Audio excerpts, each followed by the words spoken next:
Hello, and welcome to the Outdoorsy Diva podcast. I'm your host, Lauren, the Outdoorsy Diva. Thanks for joining.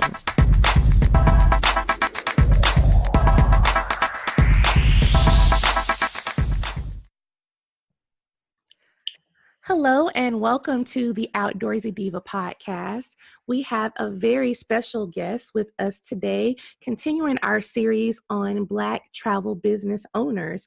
We have Carla, and Carla is the owner of Bon Voyage By Barbour. Go ahead and introduce yourself. Well, thank you, ma'am. Yes, my name is Carla Barbour. I am a travel professional. I have owned and operated Bon Voyage by Barbour, which is independently contracted, for the past 6.5 years, which I can't even believe. And I'm just travel obsessed. What else can you say? And full disclaimer, I do know Carla because she has become our go-to travel guru and planner for my line sisters and I. You guys all know by now that I'm a Delta, and she has been fabulous in helping us plan some of those excursions. So I knew she was knowledgeable and a great person to talk to us today about her business and what she does. So would you say you have a particular niche within travel or the types of trips that you plan? Absolutely. And I would say within the past year, I've been working on narrowing that. So where I'm at right now, because it's always fluid, Right. focusing on connections with adults. So in other words, I'm looking to help those who maybe it's a couple that needs to reconnect just within themselves. Maybe they're looking to get married. Maybe it's an anniversary trip. Maybe it's a group of sisters or line sisters that are looking to spend time together in a destination. So, those are the folks I'm looking to help. And my goal, my specialty is mostly Caribbean, mostly Mexico, the warm weather destinations that people love to go to. And I'm looking for the best way to customize that trip for them so that everybody is feeling, getting exactly what they need. That is so great. So you've been doing this for about 6 years? Yes, it'll be 7 years in September. Now, when you plan trips, is there, I guess, a limit as far as like how big you can go? Like, do you go as big as family reunion type groups? I do. The largest group I've ever had was 120, and it was a destination wedding to Mexico. It was a lot of work, but a lot of fun. When everyone's really excited about the destination and the occasion, it just becomes a lot of fun to work with them and feed off of their excitement as they get their travel plans together. So that's the biggest I've done so far, but I could go bigger. I love that. And I think some people, they may not realize that. And I just want them to understand, don't place limits or boundaries or think any idea is too crazy or too out there, that really the sky is the limit. Mm-hmm. Absolutely. And I want to say, too, that is one of the benefits of having a me, because that's a lot of people to coordinate. And even the individual who kind of spearheaded the trip doesn't want everyone calling them with 8,000 questions. So it benefits to have just your go-to and just say, just call her, girl. No, that's your person. And then I'm available. And that's a great segue then into my next question. So, in this day and age, we have so many tools, right? We have Google Flights and Groupon Getaways and Priceline, Expedia, Orbitz, Living Social has getaways now. It seems like there's so many resources for travel planning that we didn't have, even 10 years ago, like we have access to today. So as a travel professional, what are your thoughts about that? What are some of those key benefits to using somebody like you, to using your services? Well, I will say that you're right. There are a plethora of booking engines, and there are people who are just going to go that route. I've learned over the years that I'm not for everybody. Some people really enjoy the DIY experience, and I'm like, more power to you. I was that person for a while. The benefit of enlisting a travel professional or a travel agent is having a destination expert, having a resort expert. I can hear you out. I can hear what you're thinking. I can hear what you're planning. And then in my mind, my wheels are already turning to sort of make recommendations based on where you that work out of kind of going online and clicking through resorts and reading a million reviews. If I'm giving you a couple of recommendations, 1 or 2 or 3 recommendations based on what we've discussed, then you already, if you trust me, know that you have an expert in place that's making recommendations based on your expectations.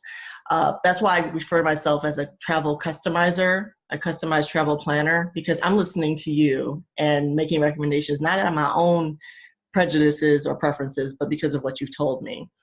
Another benefit is that I build relationships with these resorts and with the staff, not only on property, but in administration or in the sales offices of these different places. So, for example, last night I went to an event that was sponsored by the AIC Group, which is the company that owns the Hard Rock resorts and Unico and a few other resorts in the Caribbean and Mexico. And you get to know these people. And so when you have clients traveling to those destinations, I can say, hey, Dan, I have such and such going to Hard Rock, Punta Cana, please take care of them. And they will. It's really good way to build relationships. So those are the main reasons. I would say some people just don't want to do all of the work that goes into planning a trip, especially a group trip. So having as I said earlier, your one go-to person to direct everyone to manage the payments, to manage their planning, and then y'all are just knowing you're going to meet in the destination together takes a lot of the grunt work out of it for the traveler. That is really, really good information to have. I actually don't think I considered the part that you have personal relationships with, a lot of these resorts and these destinations. So it's kind of like you're sending a friend, to a friend, so to speak. So to become an expert on these different destinations, how does that happen? Do you get to go? Do you get to travel a lot? Yes, it's the hard part of my job. It sounds like it. The best way, I always say, and sometimes when I'm posting a photo on Instagram and it's a place I've been, I put hashtag I go so you know. So my personal experience with the destination speaks a lot to, what I can provide to you in services. So, for example, when I went to St. Lucia back in 2014, I went with a resort brand. They hosted a couple agents to come down there. And without me going down there and experiencing it myself, I would never be able to tell my clients that the resort is 75 minutes from the airport on a winding mountain road. And if you're like me and you deal with car sickness sometimes, you might want to take some Dramamine. So those are those things that you don't always know when you're just kind of online looking for a destination. Those are those experiences where having someone that's been, and I haven't been everywhere, I'm working on it, but they do help us get there. They do encourage us to come down and see their resorts and come see the destination so that we have an idea of what we're selling to our clients and recommending for our clients.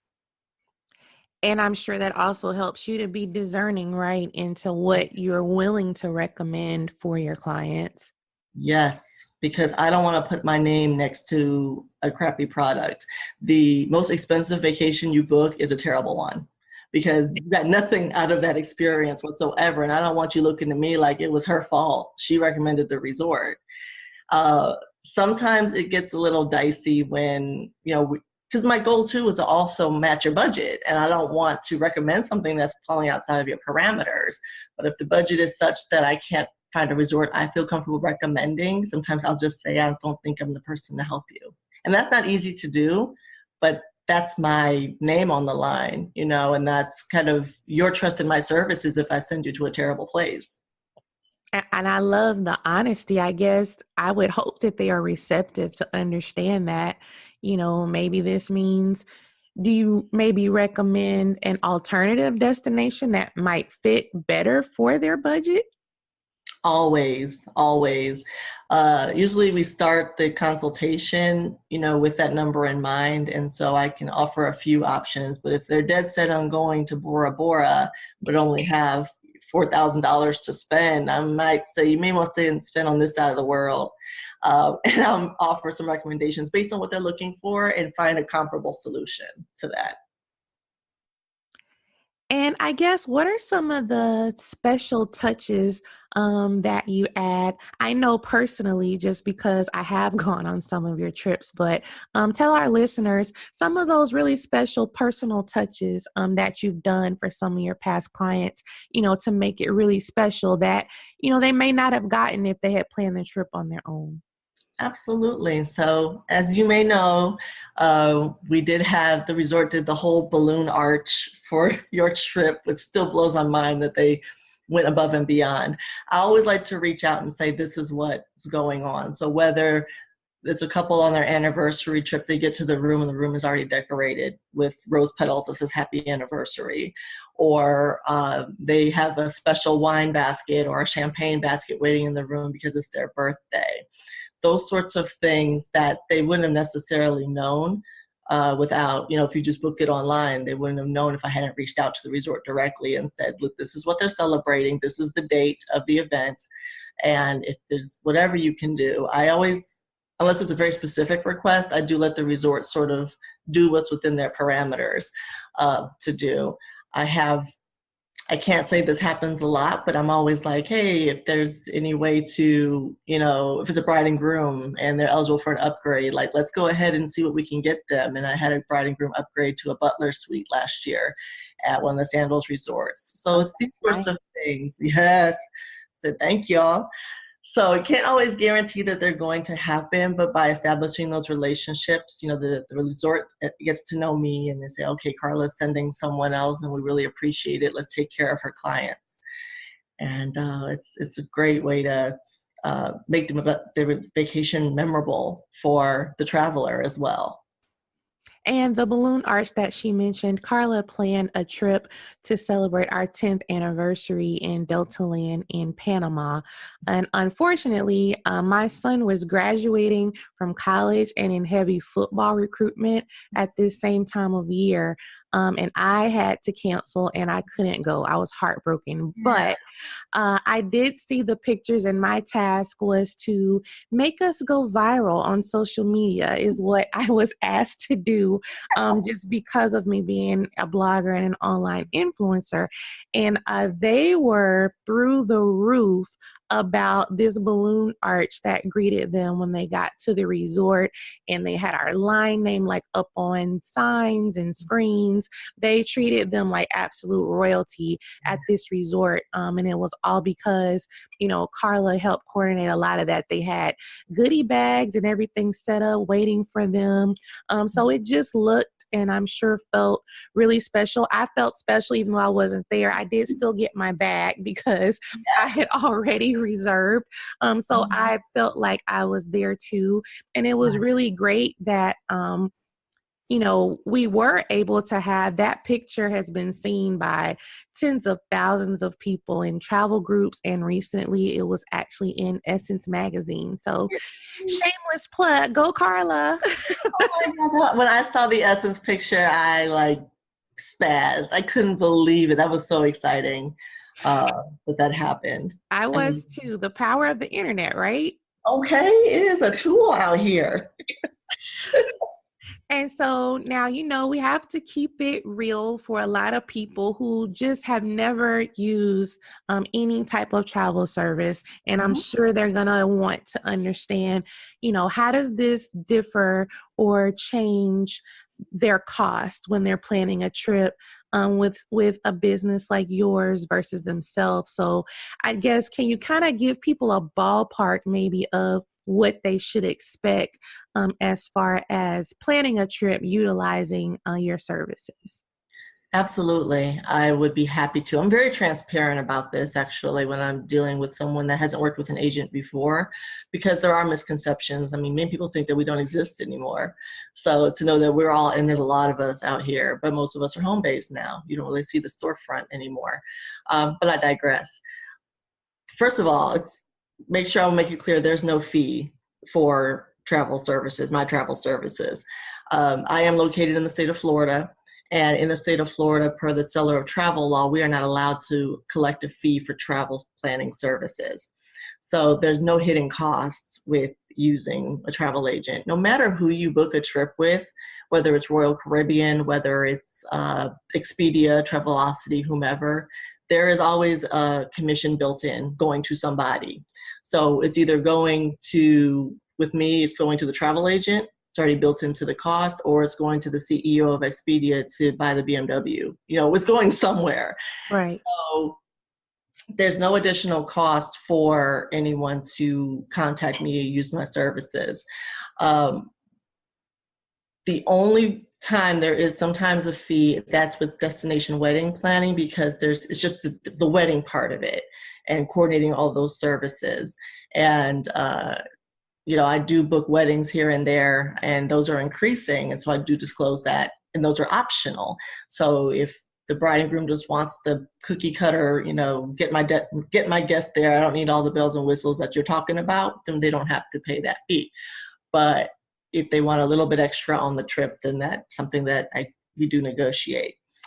So that is one of the benefits of working with me, is that it's very direct. You know, if you find a lower price somewhere, I'm always going to try to meet it or match it, because I'm not out here trying to squeeze you for every dollar you have. I want you to have the trip you want and be at a resort that you're comfortable with. So that's one thing I do tell people, that if you're going to use a travel professional, whether it's me or someone else, please don't have them do all the research and then run off and book it on Costco, because that person's time and research has been all for naught. We don't get paid for the time that we do the research. We get paid when you travel. And so after travel is typically when we get paid. So if you book it elsewhere, then you just gave the time and attention and research to Costco and paid Mr. Costco's BMW car note instead. Oh, wow. So, and I guess that's something to consider for sure. I would hope that people wouldn't do that, but I'm sure it probably happens more often than we'd like to think. It happens. It happened. Not so much to me anymore, but when I first started, sometimes people would say that they booked elsewhere, or they would just ghost me. So usually I'm like, okay, well, something else must have come up. For those who told me, I appreciate them telling me, but I'm kind of like, okay, well, and at that point I educate them about how this works. Now I'm trying to do more of that up front. Right. And by telling people up front how it works, it has reduced the occurrences of that happening, thankfully. Okay, so let's switch gears just a little bit. Because you know you do book a lot of travel, you travel yourself. I would like to know your opinion about what you've seen as far as the Black travel movement and the market for Black travelers, and how it's shifting, you know, within these past few years. Absolutely. So I'm noticing a larger increase in the friend getaways. Groups of guys, girls, or even co-ed just wanting to spend time together. And they're looking to go to more exotic destinations, I would say, or at least willing to branch out beyond, you know, my big three are Mexico, Jamaica, and Punta Cana, which I still book a lot of, but people are looking to kind of go down to Colombia. I've gotten requests for Venezuela. So I am seeing more interest in places that are a little more off the beaten path, that they don't travel to as much. I am also noticing, which is kind of interesting, I don't know if this is a reflection on the economy or what have you, but people are willing to let go a little bit more of the coin. They're willing to spend a little bit more money on their travel to get a nicer destination or to get a nicer resort. So more in the luxury market. I'm noticing that as well. And then, of course, the destination weddings. That is something that has been increasingly popular over time, and it's just starting to explode even more. So a lot of my the majority of my clients are African American, and they are looking to make it easy to go somewhere where the resort will do the work for them and just invite all their friends and families to make it a huge vacation for everyone else. One other thing I will add is that a lot of the fear that comes with sometimes going to these places is starting to dissipate. And you see it every now and again start to ratchet up depending on what's happening in the media. There was a shooting in Cancun, I think, a week and a half ago. So you do every once in a while get someone that says, well, I can't go to Mexico because, they shooting. And I'm like, well, if you go to Chicago, they shooting. So you just kind of have to add perspective to it. But I don't see as much of that anymore. I think people are starting to become more comfortable with traveling out of the United States and realizing that every place has their issues, and you just have to navigate it as a savvy traveler. And do you, now, I know you said you have your niche, is more the Caribbean, Mexico, the warm weather destinations. Will you plan travel for other destinations that don't fall into that, or do you kind of stick to that region? I am willing to book travel elsewhere. The past 2 months were really, really, really busy season. The travel agents, we call it the wave season, the first 2 months of the year. And so when some of those requests were coming in, I did have to refer them out to another agent because I was just so swamped with what I had going on. But I did have clients travel to Thailand, and I'm going to be working on an Egypt trip very soon, and someone else looking to go to Italy. And I have a wedding actually I'm planning in Spain. So I am willing to go beyond my comfort zone, so to speak. Depending on if the request is super complex, then I may refer it out, just depending on what I have on my plate at that time. Yes, I love it. I love to hear that. You got my wheels turning now. Because whenever it's my turn and God sends him, it's going to have to be somewhere fabulous. Yes, we'll call you, girl. I'm going to sneak into your suitcase and we'll be on like, oh, girl. No, now you have to also be a guest too. Come on. Okay, well, I'm not going to argue with you there. Now, for you, I would say what has been the most impactful trip for you of your life? Ooh, the most impactful trip for me, outside of doing anything with my travel business, I would have to say going to Europe for the first time, because it's just a part of the world I had always wanted to see, and to be able to navigate the streets of Rome and to go to the Acropolis really just changed my world perspective in so many ways. I'm very much, being in Florida, so easy to get to the Caribbean and so easy to get to Mexico. So to take the time to travel over there and see so much history, that added perspective. The United States is relatively young compared to what they got going on over there. Right. So to just walk through those ruins, I just was like, wow, I have to do more of this. And there's so many other places I do want to visit on that side of the world because there's so much to see. It just opened up my worldview a little bit more. I completely agree. That's how I felt in the British Museum the first time I went, and I saw the Rosetta Stone. And I was like, wait, that's like the real one? Like the real Rosetta Stone. Like the stone, the one that's in my elementary school textbook. That one. Wow. So when you see things that you learn about or you read about, or if you only seen, in a textbook, and for you to physically see it yourself, it completely changes your perspective and kind of brings it all full circle. So where else is on your bucket list that you haven't been yet? Give me 2 places.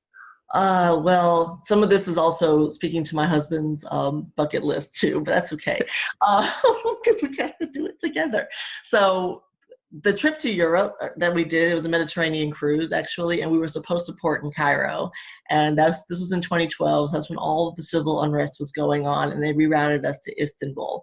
So getting back to Egypt is still high on the list because that needs to happen, just to see everything there.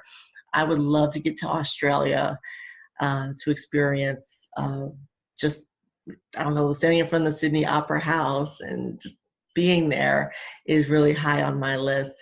We did a quick overnight in London, so London deserves another chance from me. It was cold. All I had was a sweater. It was foolishness. So I deserve to go back and give London its proper due. And so that's somewhere else that's high on my list. And then I just want to get to Barcelona. I could go on for days, but those are sort of the Right, top. you're like me. You have an extensive list, I'm sure. Yes, you have to. London does deserve another chance with Yes. a little bit better weather. There's definitely a lot to see. And I would say Ireland too. I think it's highly underrated. Yeah, I see, and that's a place I need to visit as well. It isn't always on my radar, but I would love to just say I've been and give it the due that it deserves. I may add Brazil too, because I haven't been to Brazil yet. So gotta add Rio de Janeiro.